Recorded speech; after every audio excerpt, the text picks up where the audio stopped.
Today, we've got a packed show from breaking news to topics that will keep you informed. So please click the subscribe button to get notified of upcoming episodes. If you like what the Hammer talked about, then share the Jersey Shore podcast to others. Damon also looks forward to your comments during this episode. Tonight's Jersey Shore podcast starts now.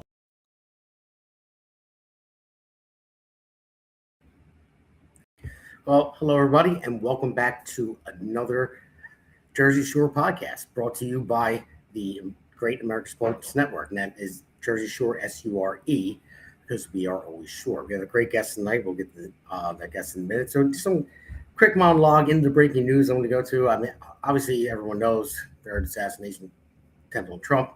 So tonight we're going to confront a moment that really should disturb everybody and every American. I mean, a third assassination attempt on President Trump.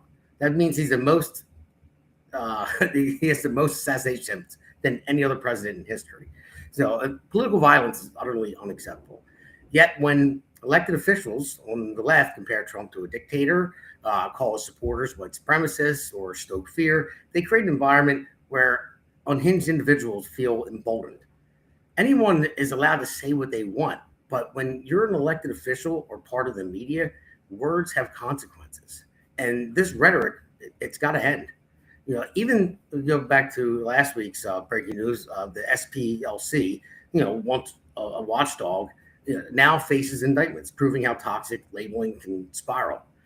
But we're here to stand against that because it's important. In a moment, we're going to have Commissioner Nick DiSilvio. He's going to join us, and we're going to discuss these topics, as well as Gloucester County's challenges, where we're both from, and finally share my campaign's path, because this is a fight to return South Jersey, to the people, not the political machine. So let's stand united. This is the Jersey Shore. So let's get started. Let's bring on our first guest.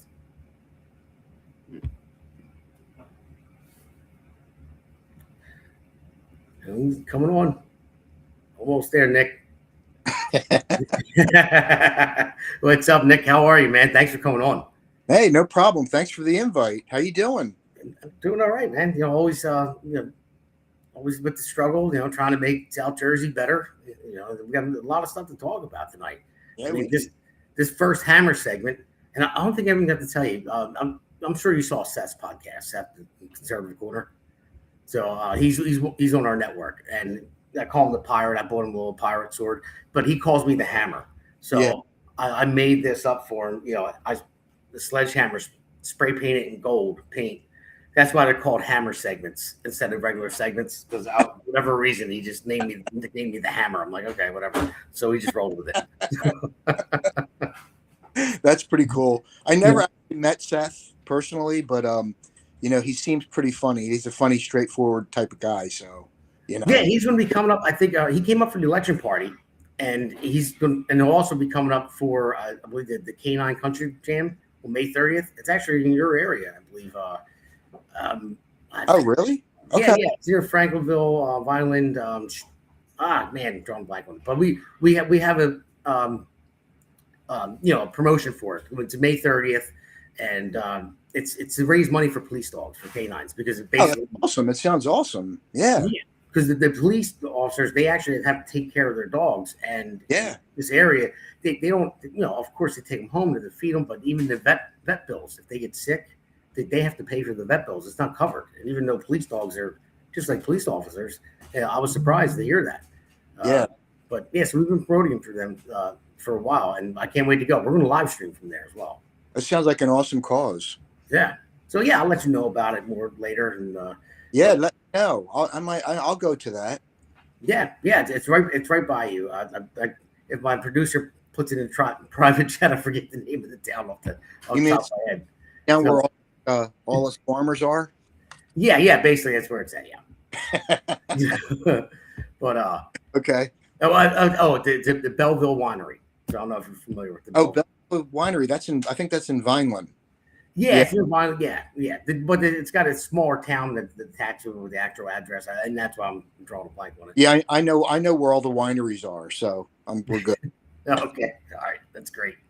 But But I want to get into a bunch of stuff. I mean, first of all, I want to have everybody that's watching tonight to please like and subscribe if you're watching. And just so you know, we have a chat box. And, if you guys are watching on any social media platform, if you're watching on YouTube, if you're watching on Facebook, Rumble, X, whatever it may be, you guys can pump a question into the chat box. They'll see it. We'll put it up there, and we'll talk about it. But other than that, like, subscribe, and listen. And thank you for people that are saying hi. I see MC Avis Chavez said hi. M Chavez said hi. Sorry, it's a little small for me. And then Donald W4, thank you for joining. Appreciate it. But Nick, the first thing I want to talk about, and this is important, man. This is the third attempt on Donald Trump's life. I mean, this is crazy. I mean, what do you think about what's going on here? Listen, I know people on the right, far anything is too bad. Far right, far left, but it seems like the far left, they're really stoking a lot of, hatred, in this country. Yeah.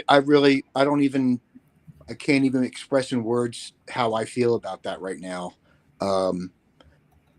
It's just, if somebody on the left, some kind of legislator, were to come out and kind of like, go against what just happened instead of sparking it up, I kind of think that it would go away. These people would stop. But when you have shows like The View and MSNBC and CNN talking about Trump's a Hitler and he's a pedophile and all this other crap, I mean, I think that the mainstream media, the liberal mainstream media, they stoked the fire for all these incidents. That's something that's never talked about. Like, why? I mean, I had to put up with I shouldn't say put up, but I dealt with 8 years of Obama. Okay, I never in a million years would have thought that anybody on the right would do something like this. I mean, you deal with it. You kind of like you try to look for a positive thing, positive things that happen with Obama, but nothing ever crosses your mind like this. I mean, it's crazy, It is, and they don't. I mean, I believe that they understand that it's crazy. I think they understand what the rhetoric that they spew is like this. I mean, there was only one congresswoman that came out and said, "Stop trying to kill our president." That's a Democrat. One. All the rest, no one really says anything. There's just Hakeem Jeffries comes out and he says, "Well, we can't have political violence." Okay, what's it going to last? 2 days before they start calling him a Nazi and exactly. That's. And they don't get it. You have these unhinged people out there that really believe it. When you pump it into their heads over and over and over again. Exactly. I mean, look at Charlie Kirk was killed for that reason, because they talked about him like that. I mean, 3 attempts on Donald Trump's life. Look at the one congressman that was shot and had the baseball field. Yes, yeah. And that was because of rhetoric that Bernie Sanders put out there. Right. And listen, did he mean it? No, Bernie Sanders, I don't believe he did at all. But he has to understand there are crazies out there that they voted for you. They voted for you. They look at you as someone like someone to look up to, a leader. And if your leader says this, and then you're like, oh well, I got to do something about this because they're saying this, and in their crazy minds, they're like, I'm gonna save the country by going and killing them. Yeah, I don't understand it. Which legislator came out and said something about that? I should have wrote it down. I was listening to it on the radio today. It was a woman, congressman, that came out and said, stop trying to kill our president. You guys, all the listeners out there, if you look it up, you'll find it. Well, that's a good thing then. That's a good thing. So, yeah. And then you have Fetterman too. Fetterman's out there saying the same thing, but it was the first one other than Fetterman that actually said, stop trying to kill our president. I mean, common sense. Yeah, this is crazy. I mean, there's the political scene is so divisive now. It's crazy. It used to be, Republicans and Democrats would disagree during the day and, break bread at night. They'd have beer together. You know what I mean? It's not like that anymore. There's so much division and hate. I mean, you can't even get past it anymore. It's disgusting. So it's like being on a job site. I mean, you were a union electrician, a union carpenter. Yeah. You can be face to face screaming at someone on a job site, disagreeing with them, and then right after that, lunchtime, let's go grab some lunch, grab a beer. Exactly. It was that simple. But now it's like it's so deep rooted in the hatred. It's crazy. Yeah, I don't know. I don't even know what if there's a remedy out there for this. I don't even know. I'll give you one remedy because I'm about to play. We have a bunch of clips in this segment. So one remedy is to get rid of people like this. So let's roll this first clip. It's coming up. Empires never die quietly, and we must end the American empire regardless. But we must manage the retreat of a superpower from the world stage. This is a challenge for our time. Actually, this is the challenge for our time. Because if we do not do this, then the American empire will come to an end in a much more... So that Stephen Powell of crap right there is Hassan Piker. This guy, he came from money, rich guy, hates the United States, and he's got a podcast and he's famous, and a lot of people on the left listen to him. We're going to play a bunch of clips with this guy because he is just the epitome of evil, and that's causing it. Hates the United States, but he's here. Get rid of him. Number one. Let's start with that. That's how we fix it. Yes. Get rid of everybody that ignites this hatred and this violence. You know what I mean? I mean, it's crazy. I don't even understand it. You can't even talk like human beings anymore. You just can't. It just doesn't exist.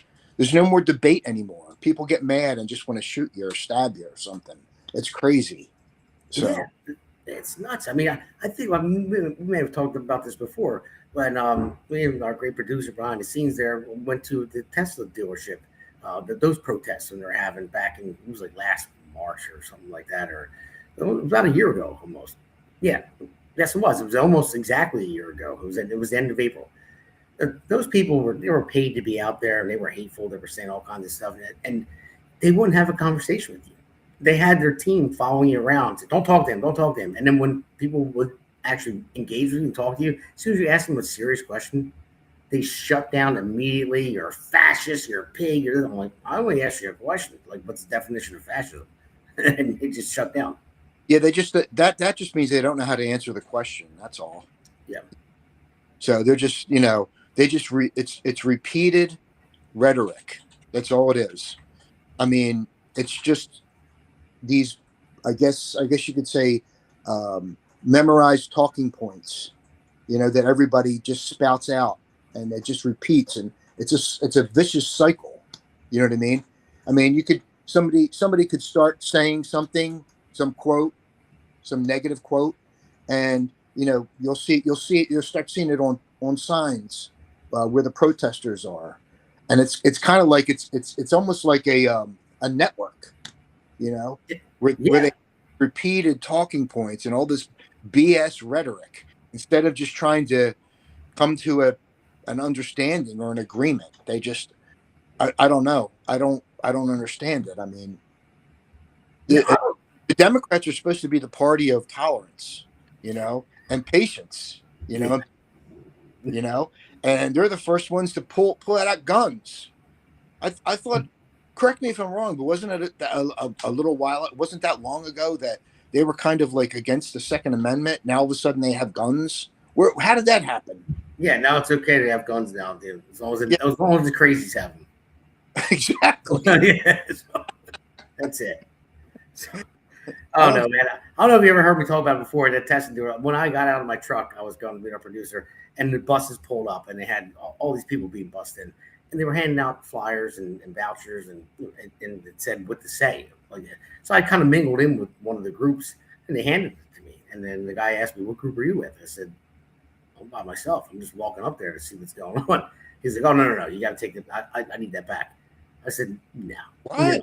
Yeah, I was like, "You're not getting it back," because it was a voucher to collect your $250, and Cooper Are you River kidding? Indivisible, and it also had what to say. Musk is a fascist. Trump is a fascist. It had Oh like my! all the literature in there. Yeah. So I was like, "You're not getting this back, buddy. I'm sorry." And like he said, "No, we don't have enough." I said, "Well, you should have gave it to me then. You're not getting it back." But I should have went and collected my $250 actually. Yeah, yeah. They would have never have known, right? They Yeah. would have, yeah. but they keep talking about all this hatred, that the spirit, and all the rhetoric that goes on. I think this next one it goes with Hollywood too, and I think this next clip that we're going to play, I believe this one's Jimmy Kimmel. If it's not, we'll talk about what it is. I forget which one. Oh, that guy, Jimmy Kimmel. Wow. Yeah. All right. So Kill those motherfuckers and murder those motherfuckers in the street. Let the streets soak in their fucking red. online, well, basically, but that's Hassan Piker. So I forgot about this one was next because we have another clip of him. It's a montage. It's going to be coming up.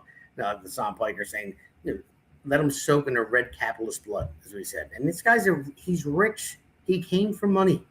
He's worth a lot of money. You'll see another clip of this other woman talking about stealing from Whole Foods. And she lives in a $2.5 million house, in New York.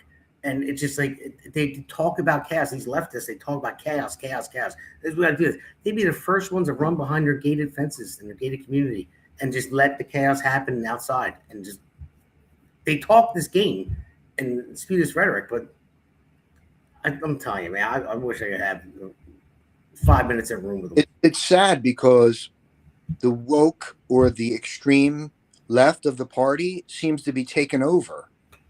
The moderates, there's still moderates out there, moderate Democrats that think like kind of like us, but I don't know, for some reason that the socialistic wing of that party is more attractive, I guess, to the younger generation. I guess I don't know. It is. It's because it's trending. You have things in social media next, and we just put it. DiSilvio just put it up there. It was from Donald. He said, "I grew up in California. The worst things got was if it was." Oh, he just put it back up there. The worst things got was if it's brown, flush it. Compare that to these comments. I didn't finish. I didn't get to the end yet until I said. Nice comment, man. I appreciate that. But yeah, man, it's getting crazy, man. And so I want to roll through this next clip too, because we got a lot to talk about in the next segment too, with Gloucester County and the commissioners and people that are running as well. So, but let's roll this next clip. Okay. I think that liberals need to wake up and finally realize that if they're not willing to do it, it will never come down. If you wanted Charlie Kirk to be alive, Donald Trump shouldn't have been president for the second term. Every time he's in office, this happens. People joked about when Biden came in, it was so boring, nothing was going on. 7 out of 10 of the largest protests in American history. Yeah, another loser blaming Trump getting elected for Charlie Kirk's death. So imagine that. Who was it? We have to bring it back up again. His name's man, I'm so bad with names, man. I really am. So, yeah. So yeah, he was on, but Piers Morgan was on there. They got a big argument over it. And this dude, he's a big lefty. His name is I'm sorry, folks out there. I got to write this stuff down because I'm horrible with names. I really am. It looks like there's a couple conservatives on that board, though, except that girl. I forget her name, but she shows up on that CNN show with Abby Phillips and Scott Jennings. Yeah, right. She's on that. She's kind of like an extreme left person. She is. So, but yeah, I don't know. I don't know who that other guy is, though. Yeah, it's on the tip of my tongue. Like I said, I'm horrible with names, and I apologize. But I put these shows together right beforehand. But yes, and I don't even want to remember his name. I don't even want to give him I don't even want to say his name. He doesn't deserve it on this podcast. Yeah, because he's one of those people. So it's just disgusting person that doesn't care about. Isn't it kind of funny? Like these people that come out and say they want to see you drenched in capitalist blood.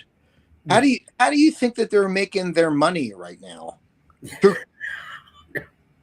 These people are following them through a capitalistic structure. Yeah, They're stupid.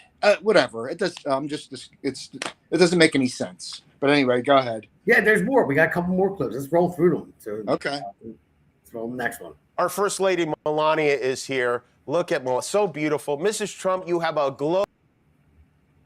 Oh, yeah, cut off. Our First Lady Melania is here. Look at Melania, so beautiful. Mrs. Trump, you have a glow like an expectant widow. Now that was right. That was right before the third assassination attempt of Trump. You have a glow like an expected widow. That's Jimmy Kimmel. A lot of people listen to him. I mean, not really a lot, but enough. Because his ratings are in the basement. But still, people listen to him. You're the glow like an expected widow. Well, the crowd laughed, which bothers me. So, I mean, I don't understand that. Yeah. How do you laugh at something like that? That's disgusting. Yeah. Imagine you said something like that about Obama or Biden. Pushing people. Yeah, you're going to be a widow soon. After 2 assassination attempts, and then the third followed after that comment. I mean, come on. I mean, that guy's got to be off the air. I mean, seriously. And you know what? There's a huge difference between what's going on now and how me and you had to deal with Obama and Biden. But we tried. How do I say this? We still wanted what's best for America. You know what I mean? We still wanted what's best for this country. We didn't want to see the president fail at anything because, we're supposed to be proud Americans. At least I am. Yeah. So it doesn't matter. Well, it does matter. But what I'm saying is you have to kind of like conform into, if you don't like the president, you still want to see him succeed because you want the country to succeed. You know what I mean? What's going on now is utterly ridiculous. They just want to see him dead. They don't like America. God forbid if you fly a flag on your lawn, because then you're considered MAGA. It's an American flag. Yeah. You know what I mean? I mean, what the hell? I know. But anyway, go on. I can go on for this for like hours, but go on with your next segment.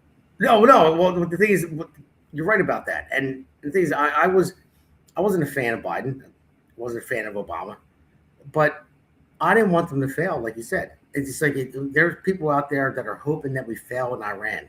You have elected officials out there, when they had a report that some ships got around the blockade, saying, "Oh, awesome!" He was happy. It's like, come on, like, how do you expect her to?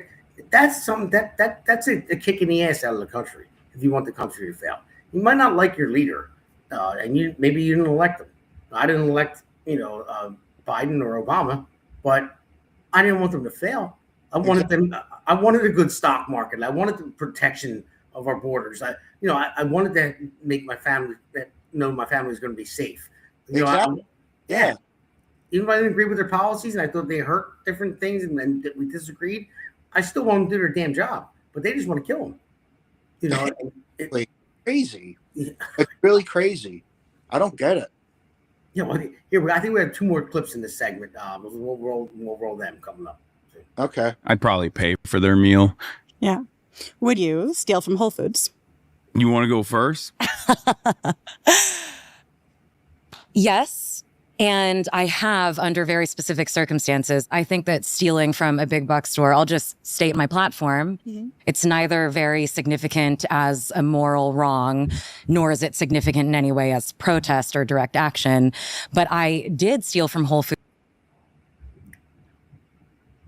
So this woman's rich, all right? And then they're all part of the movement of, you steal from these big companies and stuff like that because it's the right thing to do. They don't even think about it. They don't think, I'm going to steal. And then what happens? The price of everything goes up. So regular people that go in there can't afford to buy it because the price of the product goes up. And then they promote it, steal it. So say a single mother goes in there who barely afford to buy anything anyway.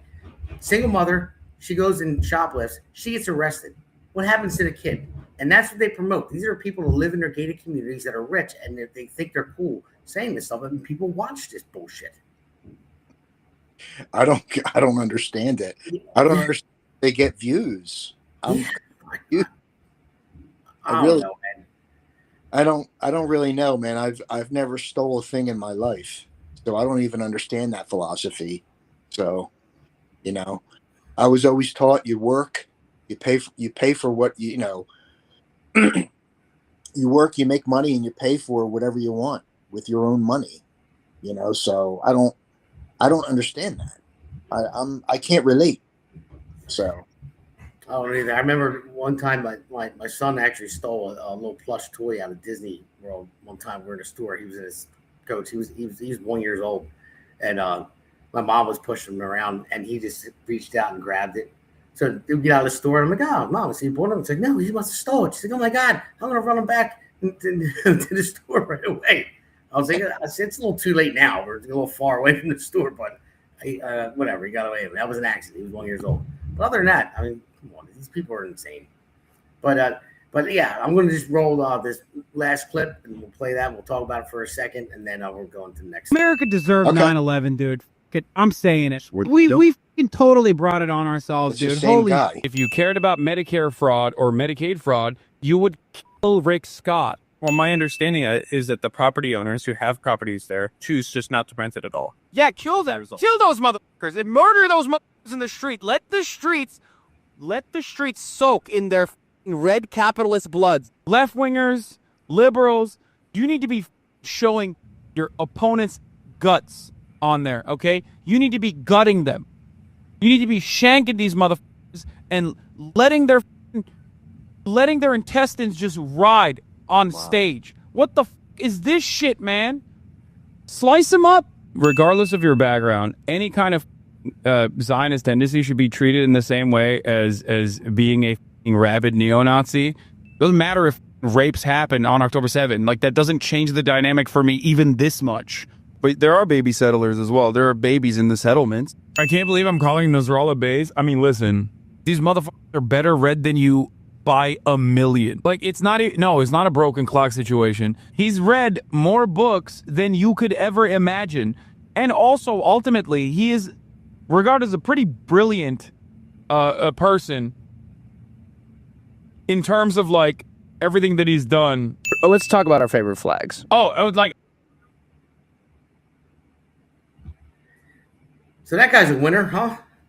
So I don't want to allude to the end of the show who's going to, but spoiler alert, who's getting loser of the week. That dude needs to go. I can imagine, and Nick, you know as well as I do, put him in the room with you or I for a second and have him say something like that. Oh yeah. He would cower to his knees in a second. Oh yeah, big time. I mean, Does he have a lot of followers? He has a ton of followers. Are you kidding me? Yeah, millions. Oh, unbelievable. And that's the rhetoric that he spews out there, and people listen to it. Young people listen to it. Yeah. I mean, I would say he talks a good game. Put him in a cage with a UFC fighter for a minute, and we'll air that live. See what happens. See how tough he is then. Why don't we just move him to Iran? Yeah, he's from. He's from Iran. No, he's from over there. That's where born here, but his family's from there. He lived over there. Born here, lived over there. See how much you like it. He's making a lot of money in this country on a capitalistic system. You know what I mean? So, and he's good. He's got a lot of guts calling us neo-Nazis. Well, what is he doing? Does he even know what that word means? I mean, come on, man. And people are just buying this rhetoric and just repeating it.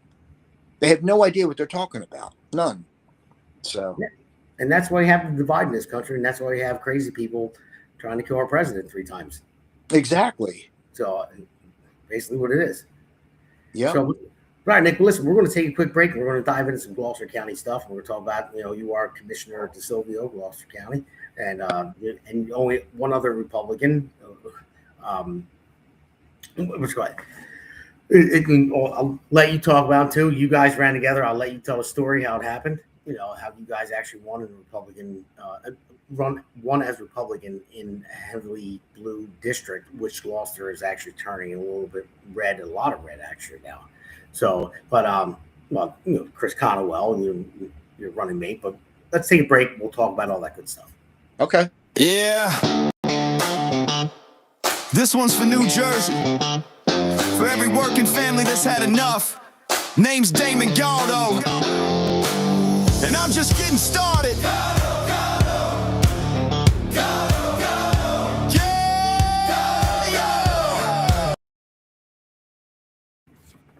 All right, everybody, welcome back. So that was a quick break. That was a little short one. That's like a 20-second excerpt of the song that I made. But we'll play that full in the end. But yeah. I mean, I want to start with one question. Like in Gloucester County, shocked a lot of people with Republican gains in recent years. What changed and how do Republicans keep that momentum going, like you guys have been doing?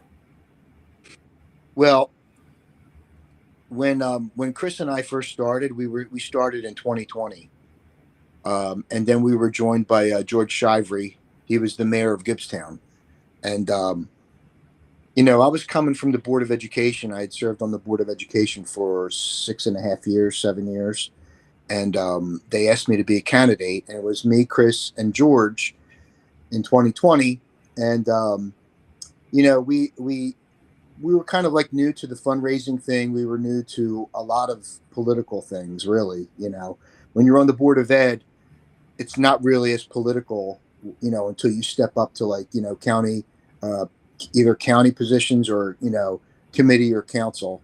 Then it starts becoming political. I mean, you're kind of like thrown into the mix, you know what I mean? And you just gotta, do your best. And we didn't really have a lot of money. But we walked our rear ends off, and that's pretty much all I could say. Is like I'm not going to say I'm like a sensei, like I got all the answers, but we just worked it. We worked it hard. We knocked on doors. We handed out a lot of literature. I want to say the year that we lost in 20. And it was really close. A lot of people weren't expecting it. And in 21, we ran again, but there was only 2 seats. It was just Chris and I. George didn't want to run. So it was Chris and I who ran again in 21. And I want to say, let me say there's about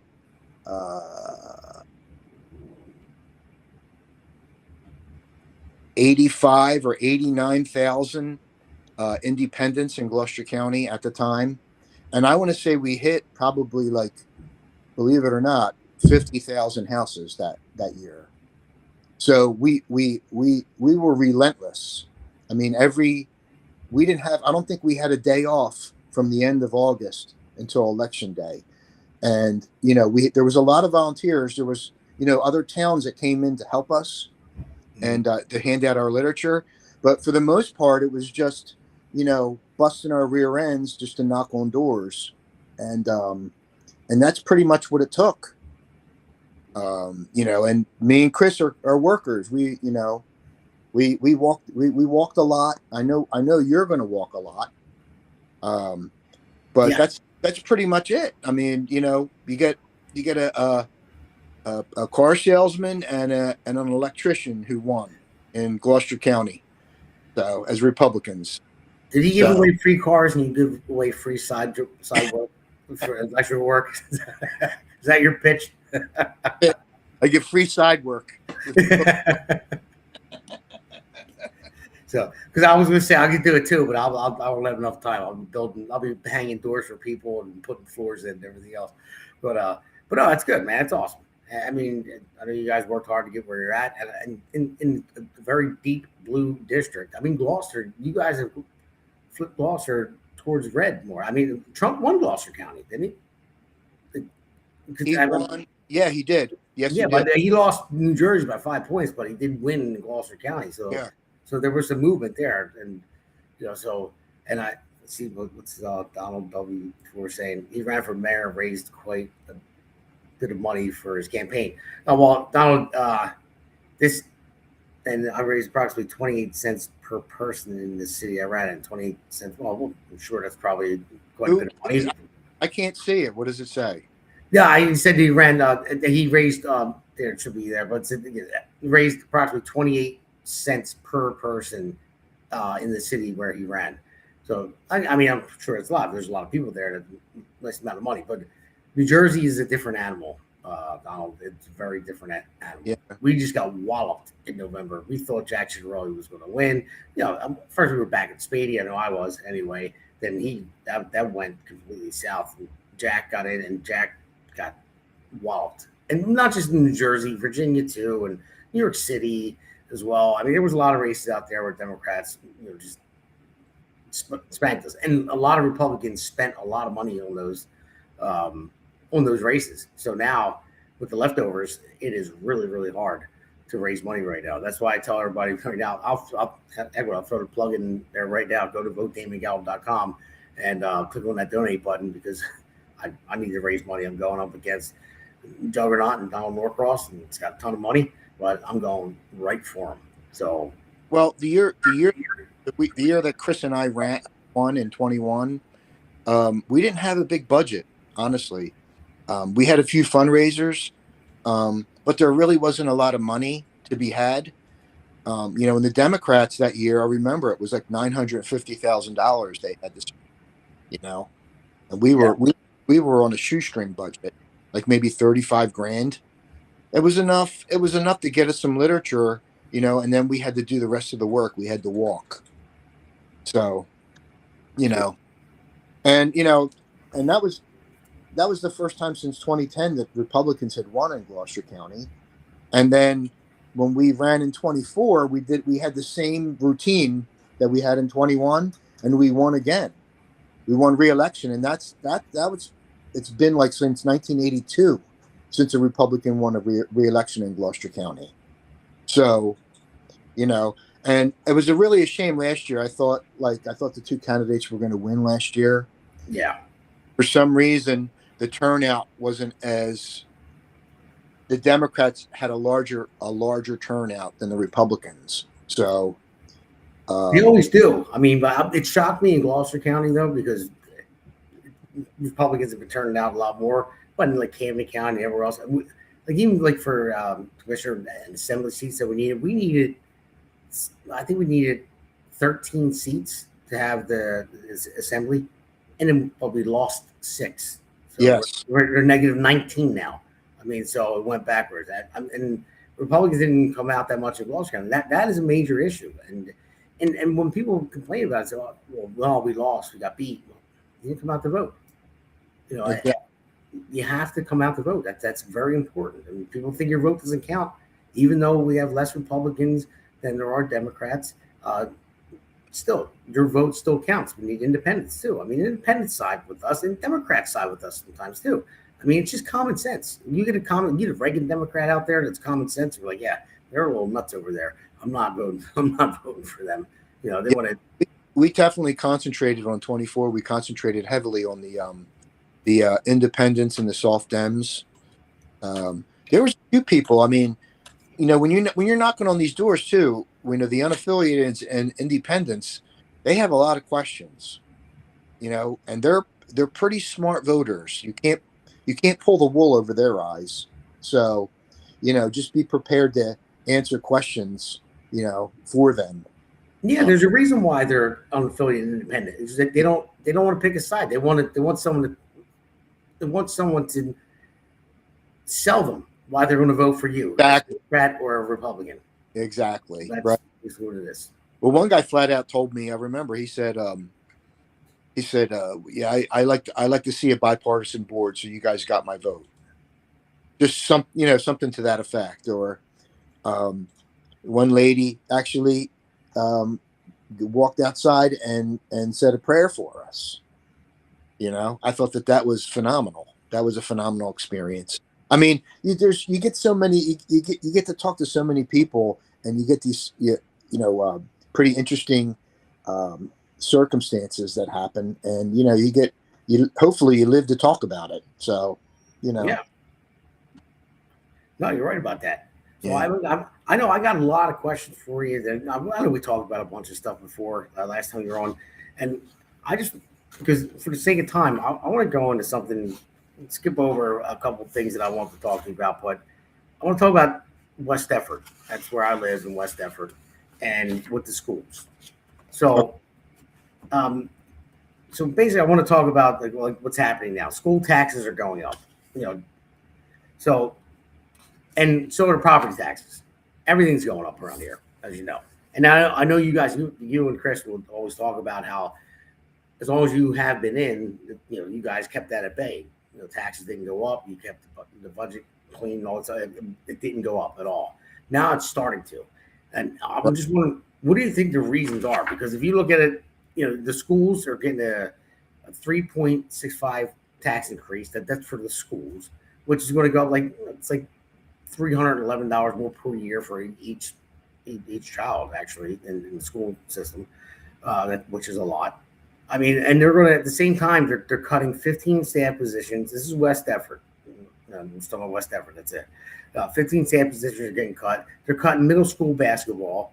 All the clubs at Greenfields, all the clubs at the middle school, administrative benefits they're cutting, nursing supplies, IT overtime, classroom technology supplies, special education services lines, all getting cut. So parents are asking, why are we paying more while our kids are losing programs? Right. Because my property taxes are going up in June. They're going to skyrocket, but my kids are going to lose these programs. Well, there's a couple questions that you have there. Let me answer the first one. Sure. For the first 4 years that Chris and I were on the commissioner board, the tax rate was flat. So there was a 0% tax increase for the first 4 years. This year, they hired Sweeney, and now the taxes are going up. Of course, Chris and I voted no to the budget because they actually voted to increase the tax cap before they voted on the budget. And we had to vote no to both of them. So everything was, going smoothly. And then we changed our administrator, and now the taxes are going up. Okay, that's your first question. The second question, the only answer I have for you is when I was on the Board of Education, the biggest draw, I guess you could say, on the school budget was the teachers' benefits. Now I don't know how far it's advanced since I've been gone from the Board of Education, but that's pretty much the biggest, I guess you could say, expenditure for the budget is the benefits for the teachers. So my answer to you would be, I think that the reason why they're cutting all these programs is because they didn't get the amount of money they thought they were going to get from the state, for their budget.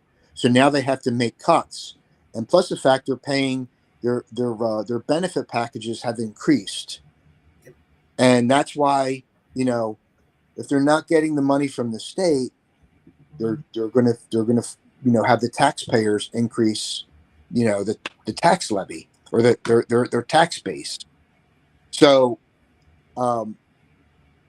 there's the one stopper to all that is if you had people who were concerned about the tax increases on your boards of educations, they could actually vote no to the budget, and they could reduce that tax burden. If you have conservative thinking board of ed members. So yeah, but that's what we did when I was on my board. We were shooting for a 0% tax increase every year. But now the same school board that I was on, I heard it's going up to 8%. I was like, what? Yeah. They have to increase the budget the tax levy by 8%. So I don't know what to say about that.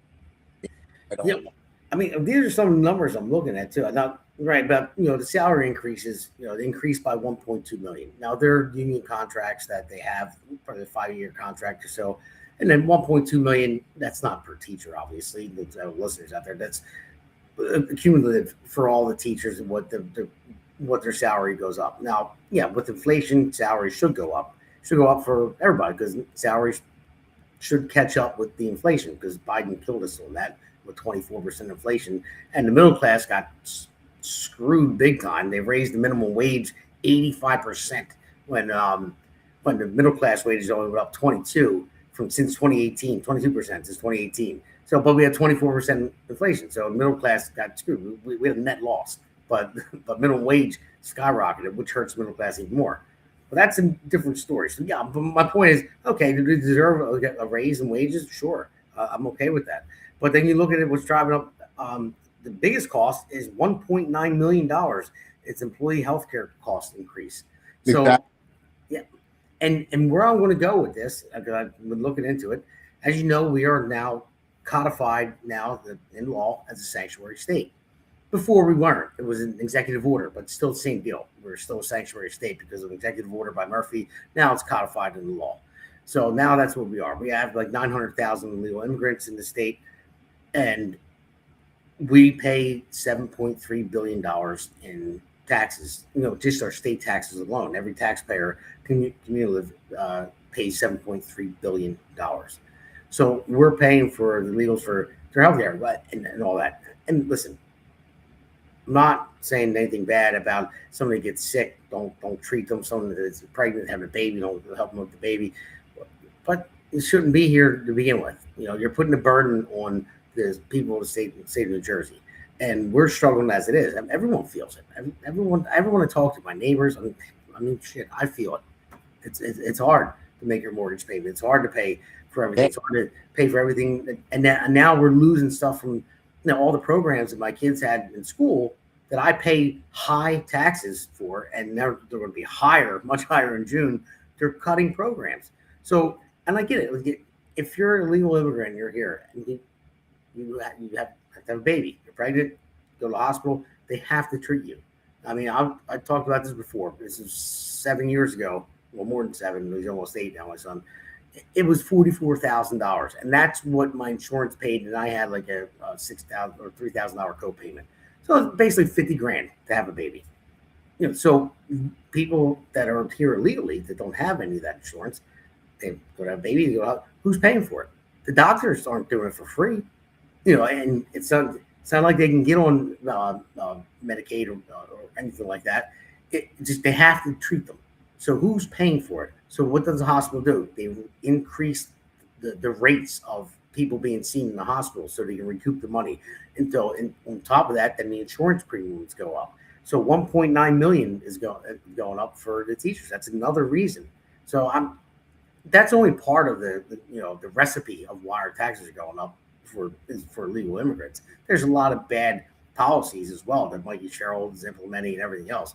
I mean, we can get into that in another episode, but that's another reason. Like, why are we paying for this? I mean, we're getting killed. Our own children that live here, born here, and we go to work for, try to raise them and give them a great education. They're losing stuff because of the Democrat policies, I would say. I agree with that. Totally agree with it. Yeah, it's the NJEA is kind of like it's a union. Mm-hmm. It's a public sector union. But when you talk about it, people get mad at you. But unfortunately, their salaries are based off of tax money. So I think that as a taxpayer, you have every right to scrutinize where your tax money is being spent. You know what I mean? And I'm not saying anything negative against the teachers. I'm just saying that, at some point, this whole system is going to implode. You know what I mean? These people, it's going to be, the tax burden is going to be so insurmountable that it's just, the whole system is just going to implode. You got, like, for example, I have elementary school and a high school. They both have Board of Educations. I'm probably going to be paying an 8% tax increase from the elementary school. I don't know, 5% from the high school. The county's going up, and then the municipality. I don't know I don't know what the municipal taxes are this year, but I would think, I'm in Franklinville, so it's probably going to be, pretty. It probably won't be any increase. But I'm just saying, you could say, oh well, it's only 5%. Yeah, it's only 5% from one source. Then you have to worry about the other sources, and now you're up to like $800 more a year. And it's just, at some point you're just going to get taxed into oblivion in this state. And another thing you have to worry about is you have to worry about spending. Okay, when you look at a school budget, school budgets are kind of like based on what they expect to spend each year, not what they are spending, but what they expect to spend. Yeah. So I guess so that you could, like, at the end of the year, if there's any extra money left over, you have a surplus. But that surplus could actually be used for tax relief. And that's a thing. That's something that nobody ever discusses. That's one of the reasons why you have a surplus, not to put it back into the general fund or the general budget. You could use it for tax relief for the residents. So that's another thing that you can look at when you look at a budget. See if they're operating off of a surplus, if there's any surplus whatsoever. Like the county has a ton of surplus, but they're afraid to spend it. So that was one of my issues. Like we could go back down to a 0% tax increase if we use some of that surplus, But now they're worried about their bond rating, and the bond rating is based on how much surplus you have in your budget, Yeah. So, but it's all yeah.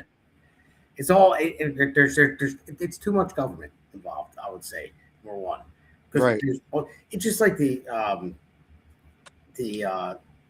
anchor rebates. They give. Like I'm going to get off track. I just want to mention it anyway. The anchor rebates that everyone. Oh, they're giving us an anchor rebate, a rebate check for living here. No, don't tax me. I'll just throw a number out there. Don't tax me. $5,000 and then give me $1,000 back. Just tax me to $4,000. It's like a bait and switch. You know what I mean? It's like, and everyone's like, yeah, I'm getting $1,000 back, but no, that was your money anyway. It's like the way they play it is it's horrible. And people fall for it. Because my wife said the same thing. She said, oh, we get $1,000 back. Well, how about they didn't take it from us to begin with? Right. And dangle the carrot. I'm like, here it is. We're going to need it back. And then everyone's like, yeah, I'm going to vote Democrat now. Because they just gave me $1,000 back. But, yeah. So I don't know. This state is getting worse and worse with property taxes. It's just crazy. I was flipping through my TikTok, and I saw that Greenwald Lou. Oh. He was talking about property tax relief, and I'm like, this guy's been in office for like 30 years. 30 years, yep. Something like that. Yeah, and 30. All of a sudden, he's talking about property tax relief. What the hell is wrong with these people, man? He bought a bigger house. That's why. Yep. It's crazy, man. It is. It's unbelievable. And and thing is, I'll get into it more in the next segment. But yeah, well, you know what? We'll take another quick break. We'll go on to this next segment, and we'll talk about Greenwald. We'll talk about my race as well. But this all ties into it. So let's just take another quick break, and then we'll go from there. Okay. America's Pulse Network. The mainstream media is bought and paid for.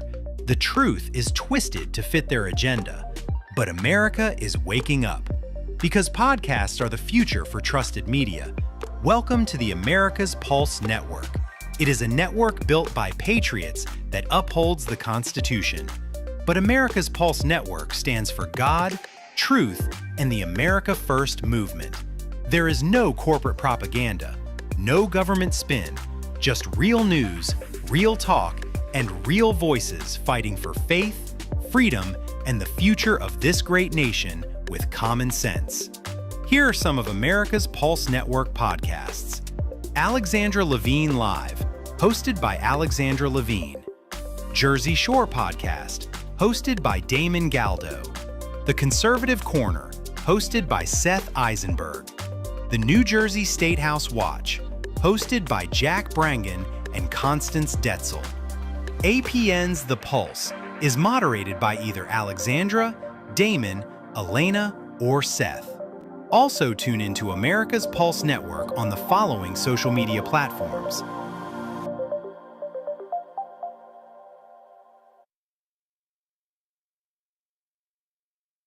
join the revolution, because the pulse of America beats for God and country. America's Pulse Network is for faith, family, freedom.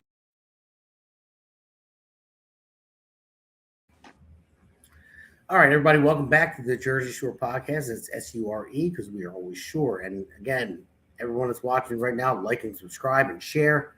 And the chat box in there, I see Allison Wonderland. Love you, Damon. Thank you. That's my Aunt Alice just posted that in the chat box. Thank you, Aunt Al, for watching. Appreciate it. So you better love me. You're my aunt. So, but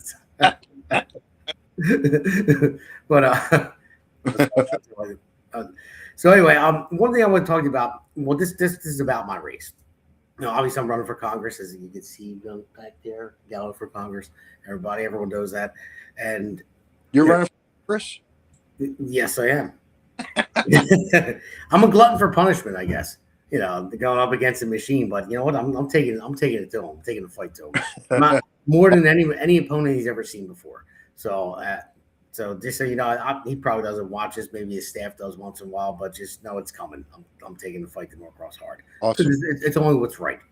So, and this is part of to finish what we were talking about the in the last segment. There was a $90 million referendum, you know, in West Effort. And basically it was for, you know, it was upgrades for HVAC, early childhood center that they built, you know, security upgrades, school infrastructure, but $90 million. Now, I'm in construction. You've been in construction as well. It seems like a lot for this very small upgrades they did in a little small facility they built. Like I just built Paco's new state-of-the-art control center, and it's a $30 million project, and state-of-the-art, you know, 30. So 90 for little upgrades in schools and another small building. It's almost like with all the fraud that they're having in Minnesota, California, you look at it, you're like, where's all this money going? All this taxpayer dollars going? And that's what brings me into this, because I mean, if you could, when we're done with this and go look into it, I want to know who the contractors were. I want to know where the money went and what the bids were, because we can look at that and maybe we can Nick Shirley the shit out of it like he's been doing.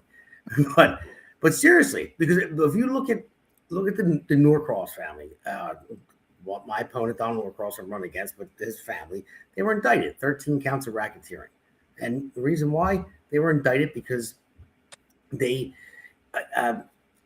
was a ton of money that Donald brought in from federal tax dollars into Camden City, and it was for infrastructure, stuff like that.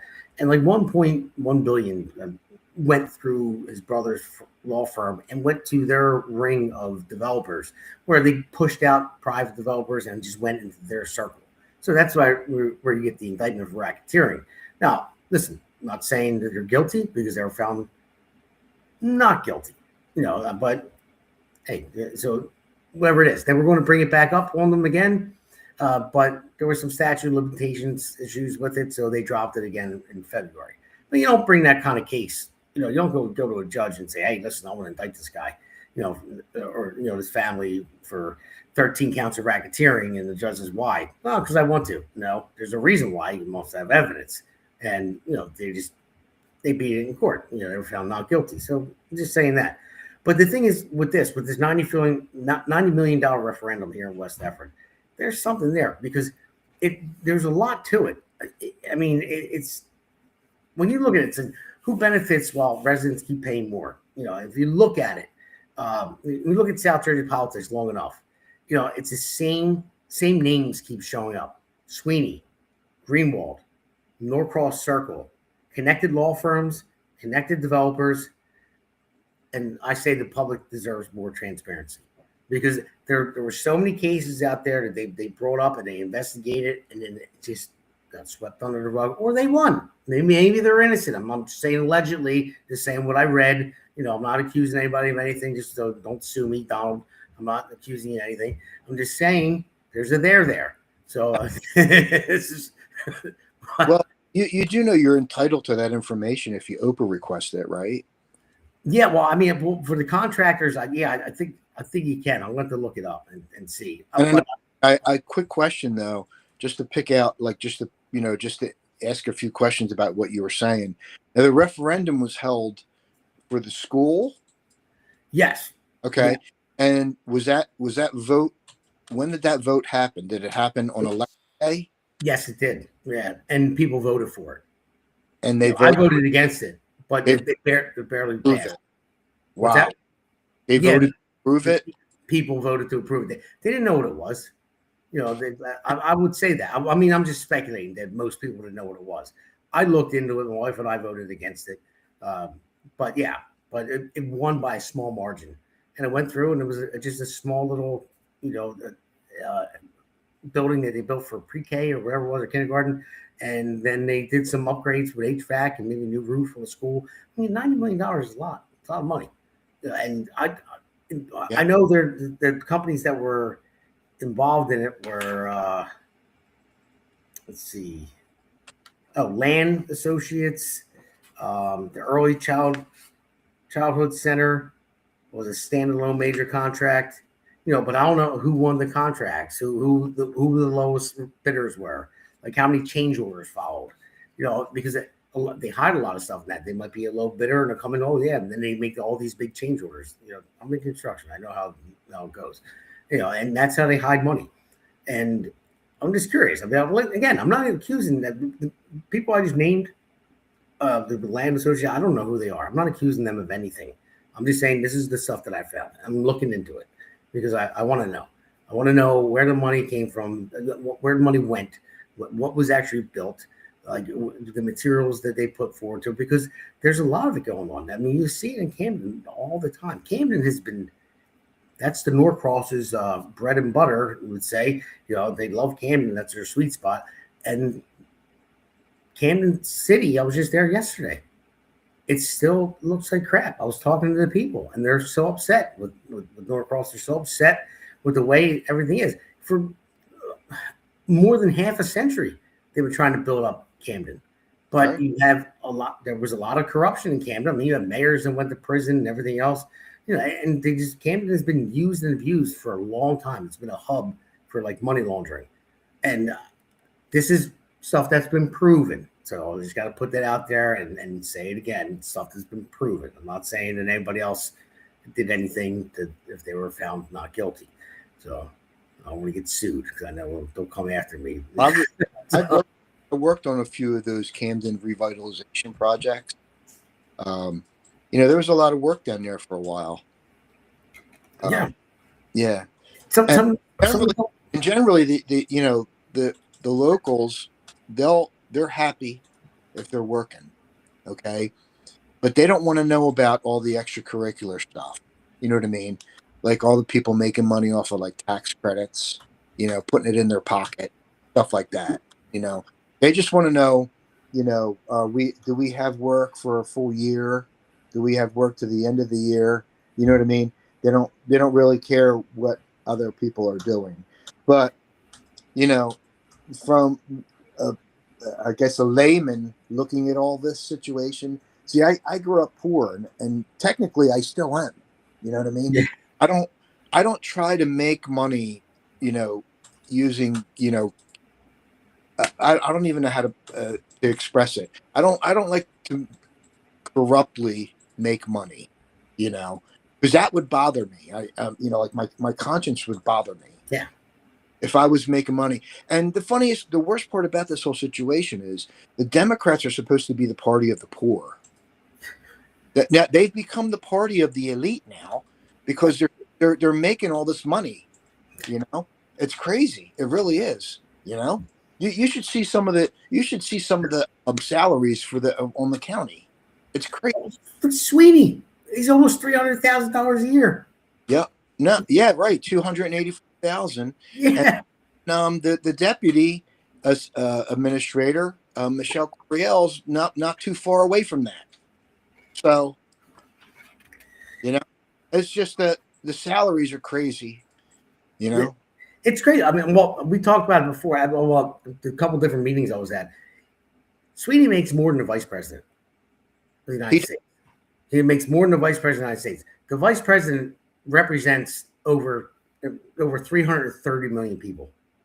That's who he represents.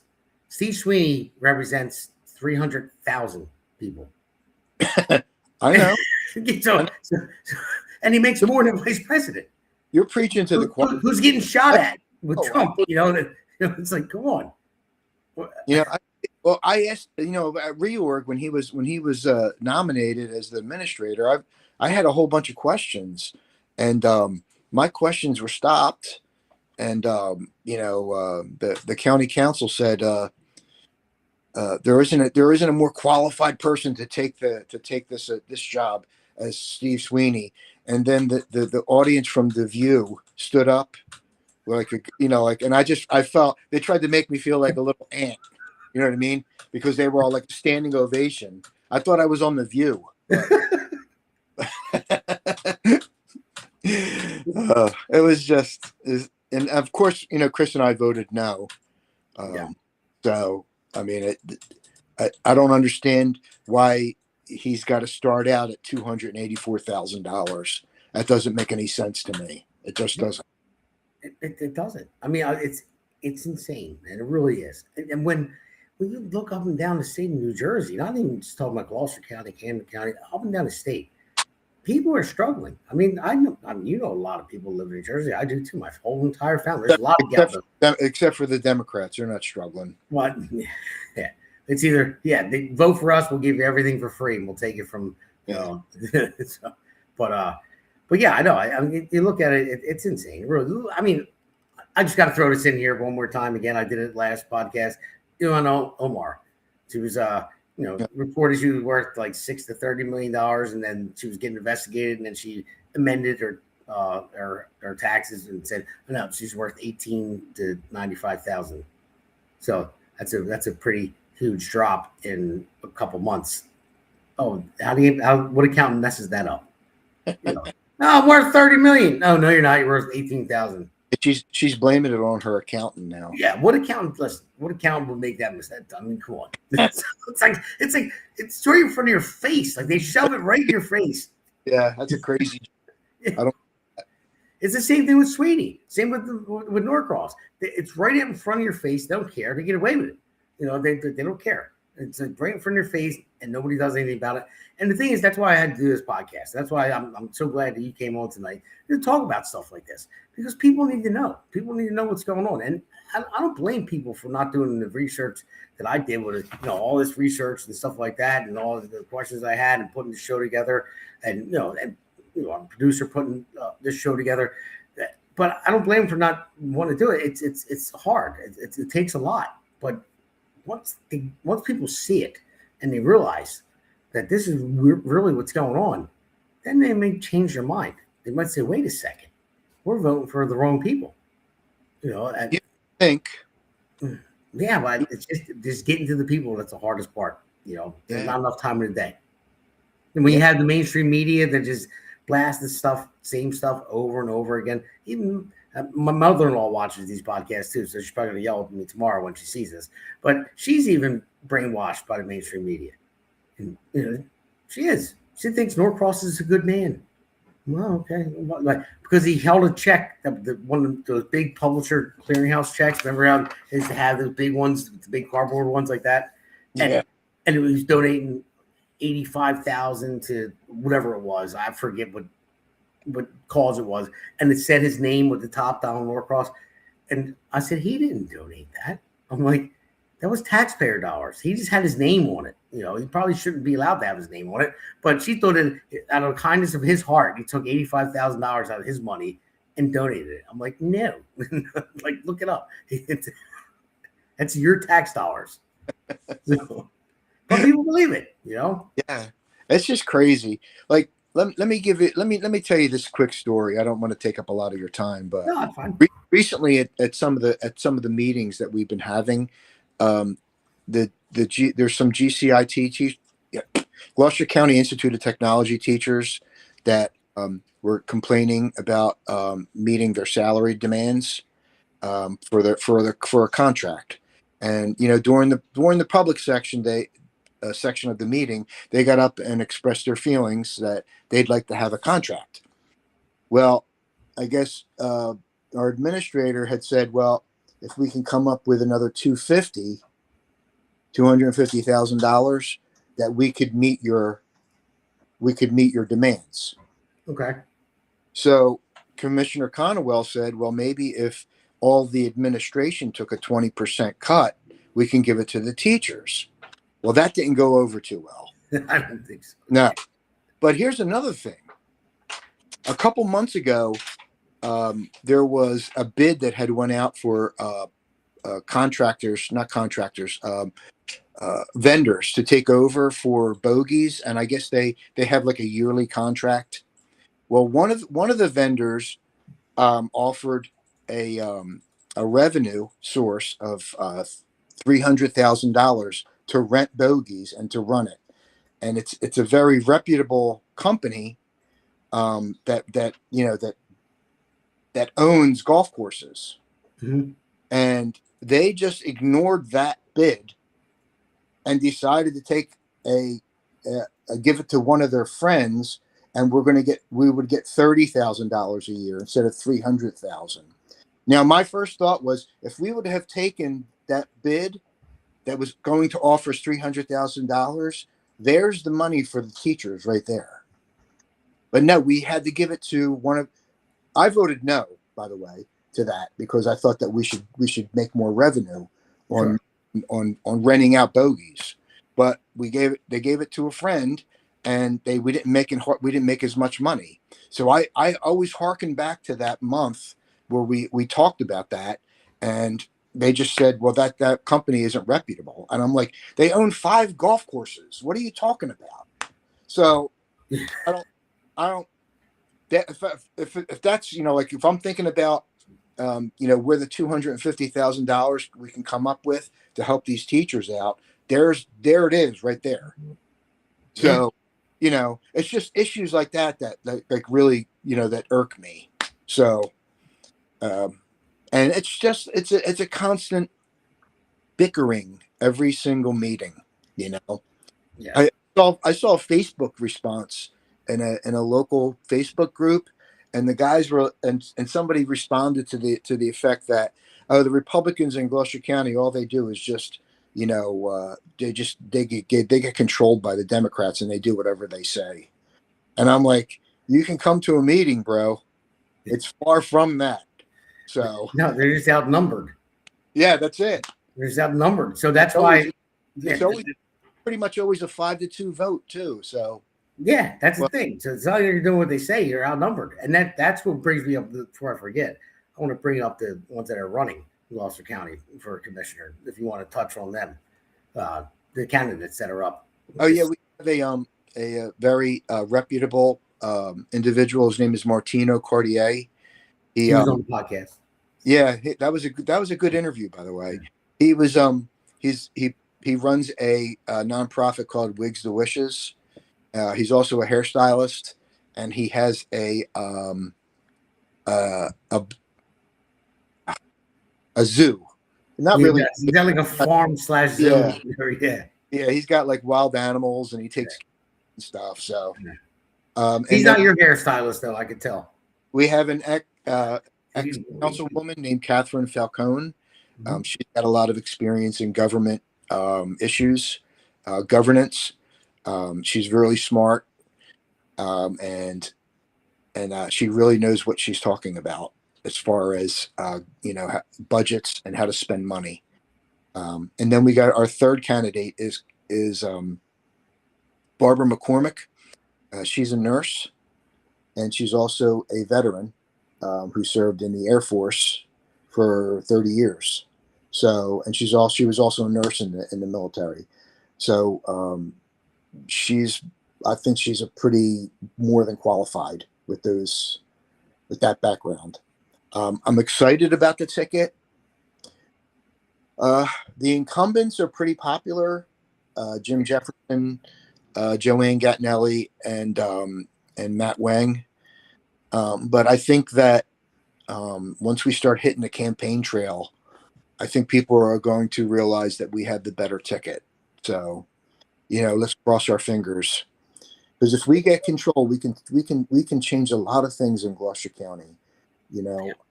Everything that everybody's talking about will go away.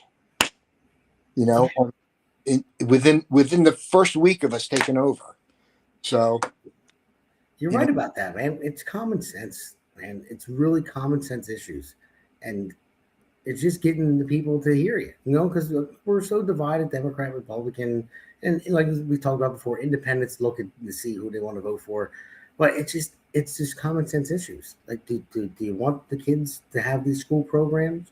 Do you want your property taxes to go up? Do you want to pay Steve Sweeney $285,000 a year for nothing?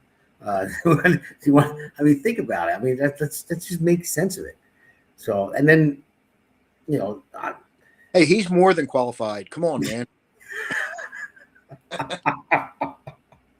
You made me fall off my chair. So, but and I could tell Martino, you got to see him more because he's definitely not your hairstylist, I could say.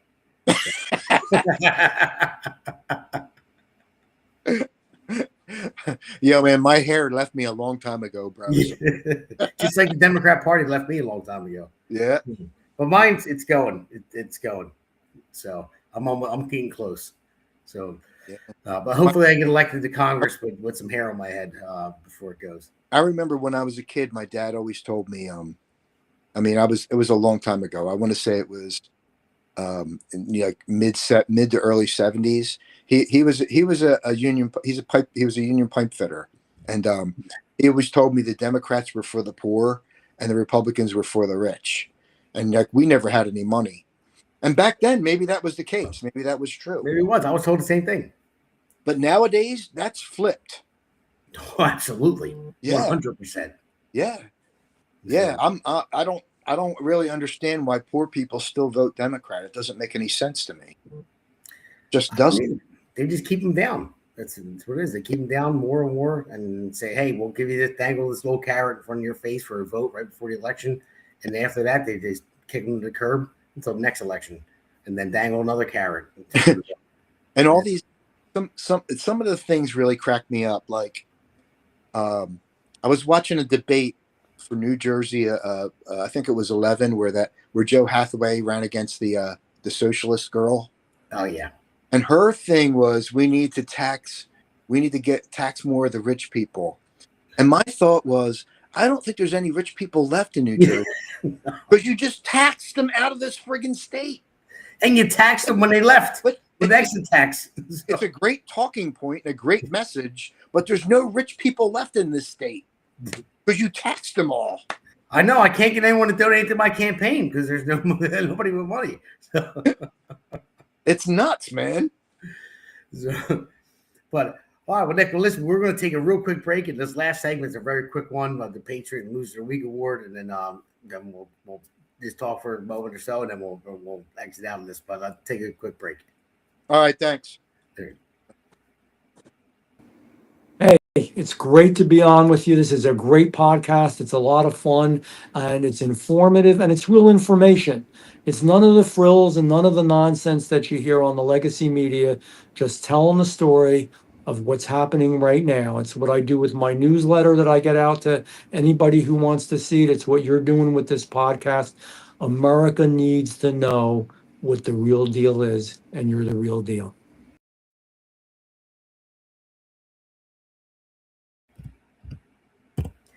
All right, we're back. So I guess Nick, I told him a quick break. He's probably thought it was going to be a little bit longer. It looks like he ran for a pee break. But so when Nick comes back, we're going to get – well, you know what? Before we do the Patriots and Losers Award, let me roll out the candidates throughout New Jersey. We've done this before. So let's roll that. All right, here we go. We have Justin Murphy for U.S. Senate. Justin there's his website, QR code. You can go and see what he's about. Justin has a big battle, not just in the primary. He does have one in the primary, big battle. So go to his website, help him out, vote for him, and then when and hopefully when he wins the primary, he's going up against Cory Booker. So that's going to be a fight that's probably just about as hard as mine is going to be. I'm lucky enough not to have a primary at this point, but it's Justin Murphy for U.S. Senate. Let's go to the next one. Oh, this is an important one right here. This is Damon Galdo for Congress. So, so that's my website there. And by the way, everyone, I'm having a fundraiser May 17th. It's at the Sons of Italy in Paulsboro. So the flyer is going to go out shortly. I'll put it on every social media platform, and it'll be on the next podcast as well. I didn't have it ready for this one to actually show it, but Sons of Italy, May 17th. It's a Sunday from 1 to 4 p.m. in Paulsboro, New Jersey. So I will get all the information out there. So please save the date for that. So let's go to the next candidate. And there's Van Drew. You just saw Van Drew in the last break and called me the real deal. I was a little, giddy about that. He called me the real deal. All right, I guess I am. Thanks, Van Drew. You're my man. So, no, Van Drew's a great guy. He's an awesome congressman, and he is a man of the people. Like, he remembers everybody. He talks to everybody. He listens to people. He's not like a Norcross that just ignores people all the time. He's not hated. He's loved. He's a man of the people. So that's Jeff Van Drew, Congressman Van Drew. Then Jason Cullen. Jason Cullen, he's running in CD3. Jason is an awesome guy. He's been on the podcast many times. He was just in studio with our great producer, made some videos there. Jason is doing well. He's got two primary opponents. One of them is a friend of mine too, but I was up with Jason before that, before I knew he was running. But Jason is the man. This guy, he has it. Trust me. Look at his videos on Facebook. Look at his videos on all social media platforms. Go to his events, and you'll see what he's about. I mean, he has it, and he cares about the people. So here you go, Chris Smith. Chris Smith, actually, I think he's good, actually. But still get out and vote for him. I think he's the safest in all this. But do not stay at home, and do not think that he is. And still get out and vote for him. We need to keep him in. So the next one. So Hillary Herzig, she was on the podcast too. Great, awesome woman. She is amazing. She's a fighter. I wouldn't want to go up against her, but make sure we got the vote for Hillary. Then we have Tom Keene. So Keene, he might have a little bit of a fight in his race, but I think he's going to be okay as well, as long as Republicans get out to vote for him, and independents as well, and Democrats to vote for him as well, and they'll keep him in office. I think he'll be good as long as we don't give up and don't look at November. And this goes for everybody. Don't look at November 2025 and think that it's worthless and it's not worth going out to vote. We have to vote. Mail-in ballots are going out right now, so anybody that hasn't sent them out there, vote for these people. So let's do the next one. Now we have Tiffany Burris. Tiffany Burris, she's great too. She missed the podcast last time, but I'm going to set something up with her. She wasn't able to make it when we had all the other candidates on, but definitely you have to vote for Tiffany Burris. She's awesome, great candidate. Then we have Carmen Bucco. Carmen, get out to vote for Carmen again. These are all great candidates. There's not much more I can say that I haven't said for the other ones. We're all the same. We have the same common goal, and we're all trying to make New Jersey better than what it is, and flip it red, or at least a little bit more purple. Let's flip the common sense. We'll say that. And then we got one more here coming up. Oh, that was two more. I'm sorry, Joe Hathaway. He lost. So that sucked that he did, but let's go to the next one. Greg Milley. Greg Milley, great guy. He's a lawyer. He's funny as heck, and he is determined to win. He doesn't have a primary candidate, which is great, but good thing for him. I think he has like 8 Democrats, 7 or 8 that are running for the same seat. So let them battle it out, and Greg gets to sleep through the primary like I do. So then after that, then the battle's on. So there are candidates in New Jersey.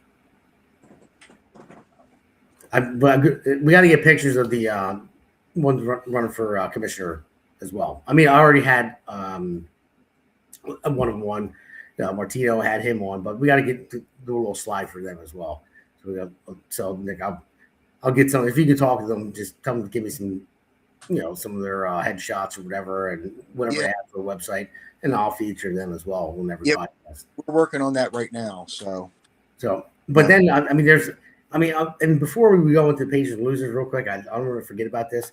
One time, who Lou Capelli is, right? He's the director of Camden County, right? Commissioner. Yeah, commissioner. Yep, he is. That dude.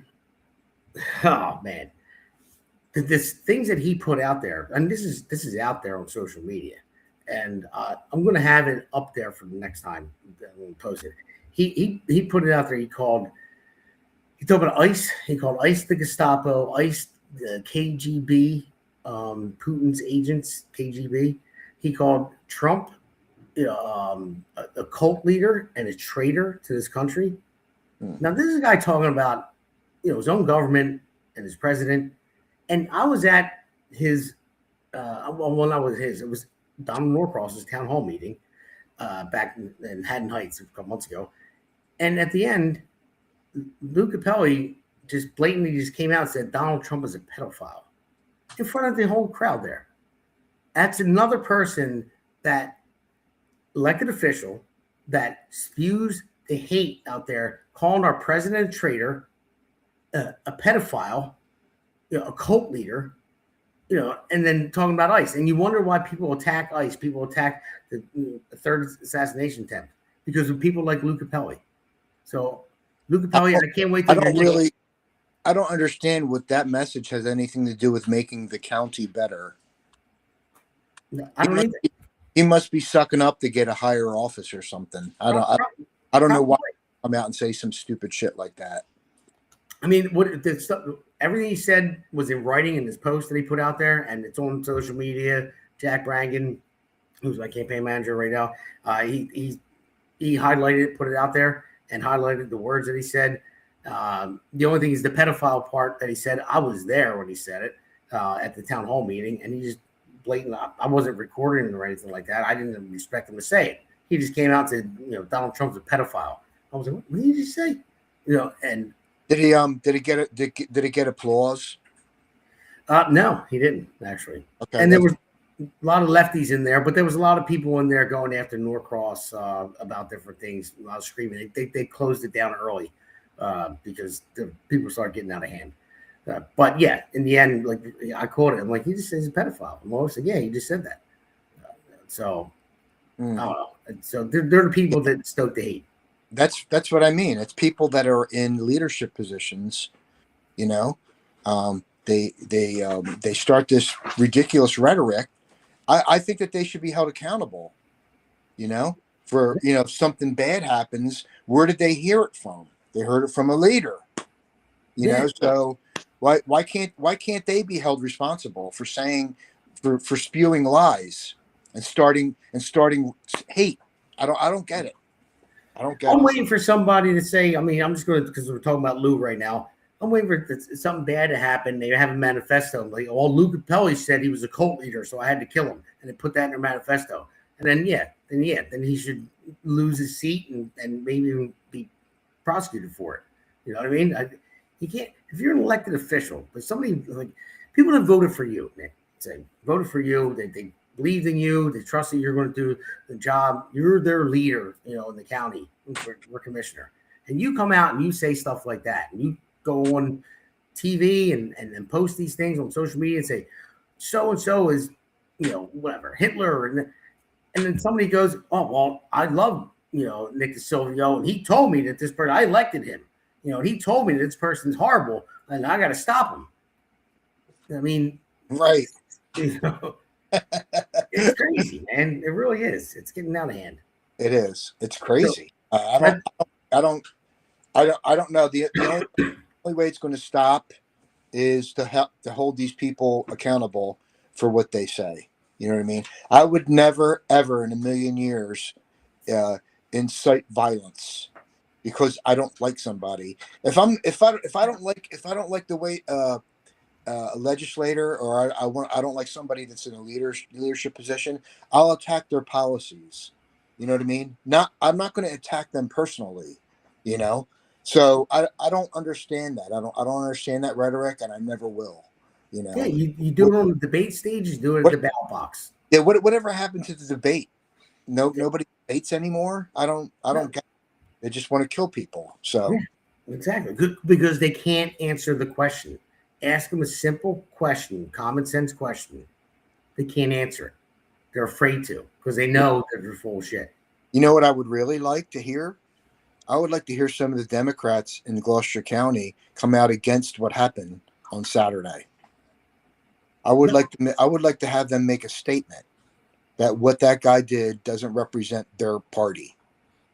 You think that'll ever happen? I mean, it may. It's possible. I know there's a lot of people out there. I posted a post out there earlier, condemning violence on all sides, but like Gibbstown, uncensored. I think that one sparked a big debate between a lot of people. People were saying it was staged and Trump's a cult leader, and other people were like, "You're crazy, you're left." So I mean, on that post, people went back and forth like crazy. So I don't know. I mean, but there were some Democrats on there that they said that they are a Democrat, and they said I'm a Democrat, and I don't approve of this. This is crazy. You got to stop. So, all right. Well, good for. It's a possibility. Yeah. It's a possibility. All right. So, but I was Nick. We're going to do let's do the Loser of the Week award. And I know, spoiler alert, who's going to be the Loser of the Week next week. We just talked about him, but this is the loser for this week. Throw it. Okay.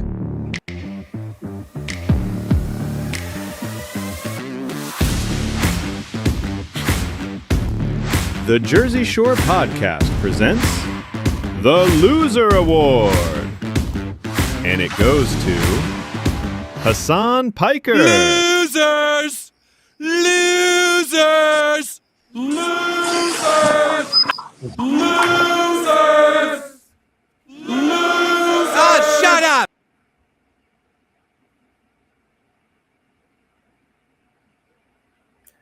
So looks like do we lose Nick somehow? I don't know. It almost is if it died or anything. There he is. He's back. So yeah, Hassan Piker got the Loser Award, obviously. But the spoiler alert: who's going to get it next week?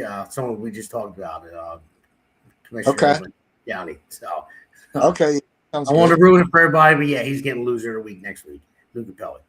But that's running the Patriot Week. I got a special surprise for Patriot of the Week award right here, and I'm going to get one of these too. So let's roll this. Okay.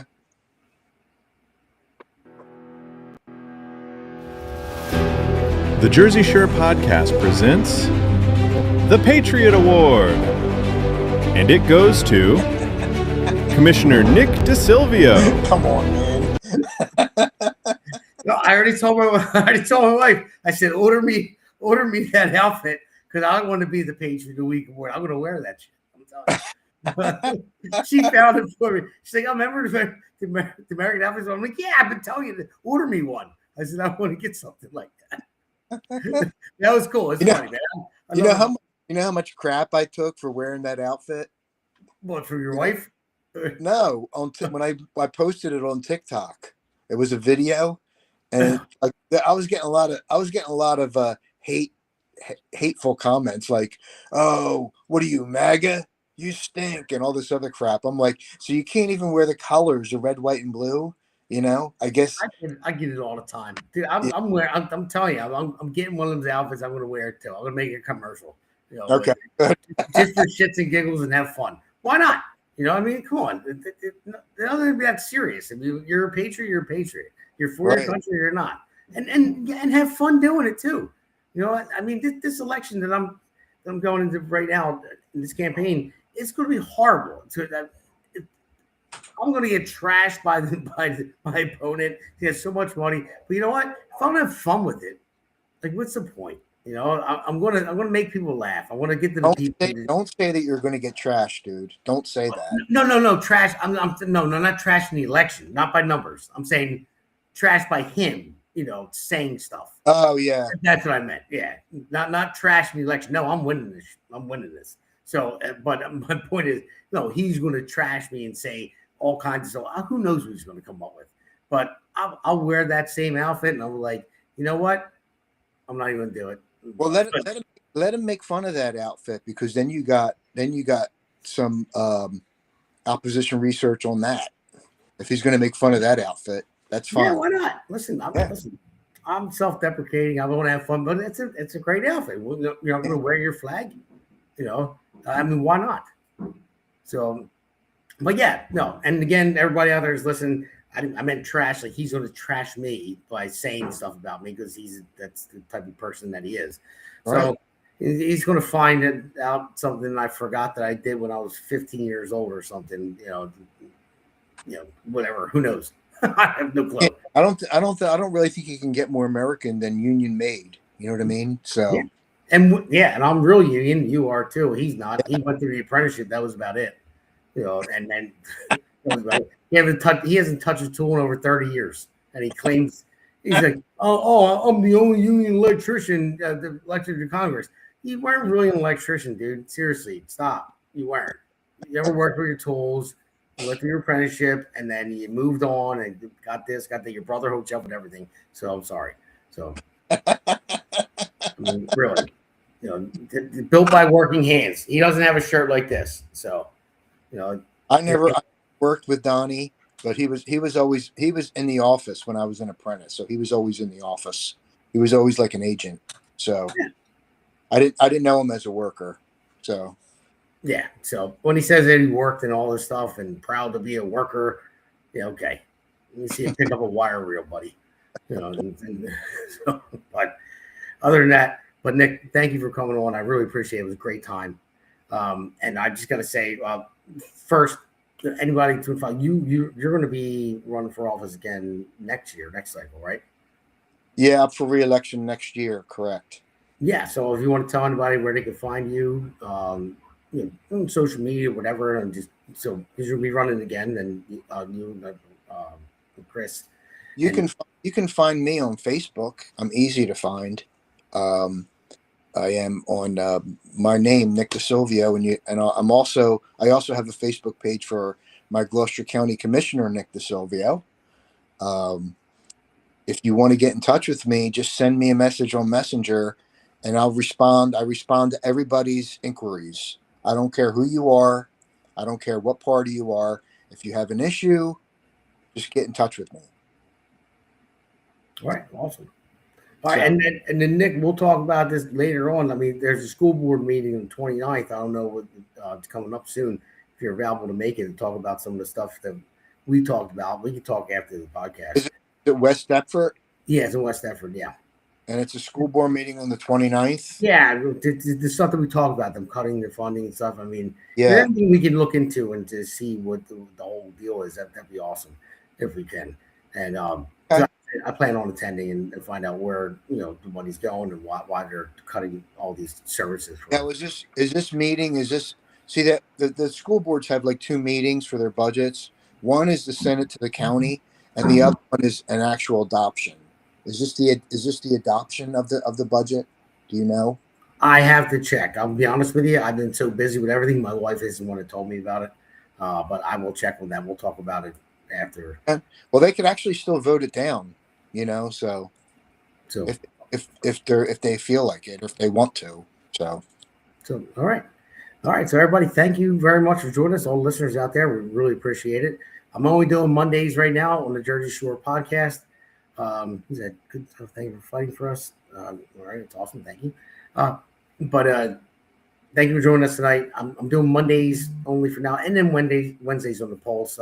We take turns moderating on Wednesdays. I'm not doing Fridays unless I have a special guest, because the campaigning is pretty hard.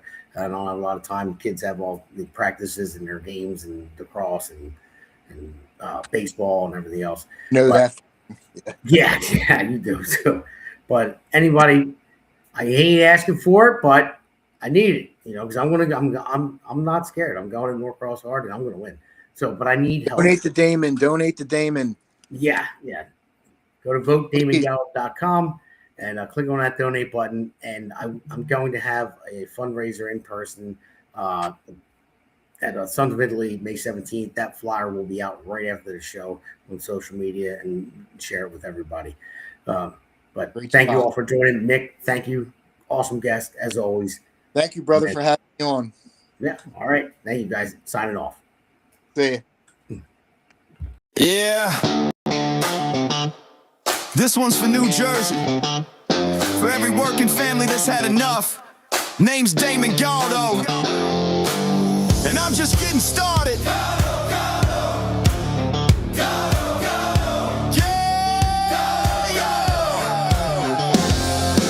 Job site dust to the streets of the shore. Steel-toed boots, yeah, I know what I'm working for. Middle class hurting, every bill going up. While suits in DC say, man, just trust us. I'm a builder by trade, put my sweat in the ground. Now I'm building up hope for my hometown. Jersey's my home, blue collar sold. I don't make excuses, I get it done, that's all I know. I felt the pressure, I've lived that grind, trying to give your kids a better life. I won't forget where I came from, man, cause I'm built by work. I'm built by working hands, fighting for working families. Not a career man who forgot what hard work means. They talk real big, but nothing ever changes. While Jersey keeps drowning in the same old pain, I'll build a future strong for our kids in this land. I'm Damon Galdo, built by working hands. Yeah. Donald Norcross been there year after year. Same old story while the struggle's still here. Claims he's for workers, but look around town. Rent sky high, grocery bills breaking us down. Where's the relief for the middle class grind? Cause all I see is folks falling behind. I ain't got decades in some DC chair. I got skin in the game, cause my family's here.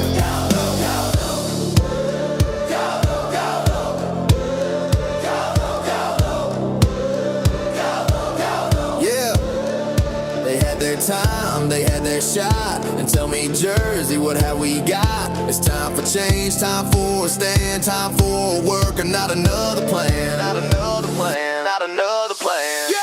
I'm built by working hands, fighting for working families. Not some suit who sold you fantasy. We waited long enough, it's time to demand a future built by honest hands for Jersey strong, for this great land. I'm Damon Galdo, built by working hands. Yeah, this ain't left, this ain't right. This is fight for what's right. For every mom working double shifts, every dad praying they don't miss. I'm running for my kids, running for yours, for a state that deserves so much more. Not talk, that's the plan. Let's build it back with a working man. For our children's dreams, for a better way. I'll fight for Jersey every day. No empty words, I'll take the stand. Cause I'm built by work. Yeah, I'm built by working hands, fighting for working families. While the old guard keeps playing the same old game. But we're done with waiting, done with excuses. It's time for a man who knows how to do this. I'll build a future strong for our kids in this land. I'm Damon Galdo, built by working hands. New Jersey 1st District. If you're tired of the talk and ready for work, walk with me. Galdo, Galdo. Galdo, Galdo. Galdo, Galdo. Make the crowd chant with no music.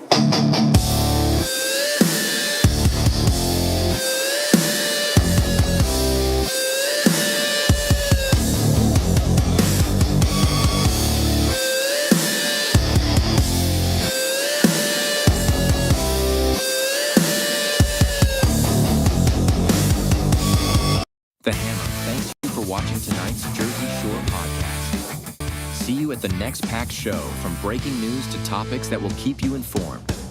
So please click the subscribe button to get notified of upcoming episodes. If you like what the Hammer talked about, then share the Jersey Shore podcast to others. Damon also looks forward to seeing you on the next episode.